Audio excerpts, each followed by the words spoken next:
വനവാസത്തിന് പോകും. എന്ത് വനവാസത്തിന് പോകാൻ? UDF കിട്ടിയ 99 സീറ്റായാൽ, അല്ലെങ്കിൽ 100 സീറ്റായില്ലെങ്കിൽ 99 ആയാൽ വി ഡി സതീശന് പറ്റൂലല്ലോ. 79 ആകുമ്പോൾ ഞാൻ അതല്ല ഇതാണ് ഉദ്ദേശിച്ചതെന്ന് പിന്നെ മാറ്റി പറയാൻ പറ്റുമോ?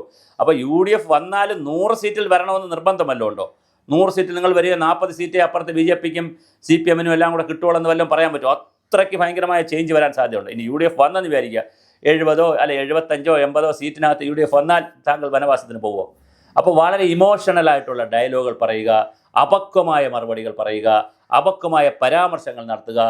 താങ്കൾ ഇങ്ങനെ പിന്നെ വനവാസത്തിന് പോകുമെന്ന് പറഞ്ഞൊരു അപക്വമായ പ്രസ്താവന നിൽക്കുമ്പോഴാണ് അടുത്ത അപക്വമായൊരു പ്രസ്താവനയുമായിട്ട് KC വേണുഗോപാൽ വന്നിരിക്കുന്നത്. ആണുങ്ങൾ ഇവിടെ ഭരിക്കും, UDF തിരിച്ചു വരും. അപ്പോൾ എന്ന് പറഞ്ഞാൽ അതെന്തോ ഒരു ഭംഗിക്കേട് അതിനകത്തുണ്ട് കേരളത്തിൽ ഈ സംഭാഷണം കേൾക്കുക. പ്രത്യേകിച്ച് കേരളത്തിൽ ഒരുപാട് ജെൻഡർ ന്യൂട്രാലിറ്റിയും ജെൻഡർ ഇഷ്യൂവും ഒക്കെ ചർച്ച ചെയ്യുന്നൊരു സമൂഹമാണ് ഇവിടെ. ജെൻഡർ ഈക്വാലിറ്റിയൊക്കെ ചർച്ച ചെയ്യുന്നൊരു സമൂഹമാണ്. ആ സമൂഹത്തിൽ വന്നിട്ട് ഇങ്ങനെ വർത്തമാനം പറയുമ്പോൾ പ്രശ്നമുണ്ട്.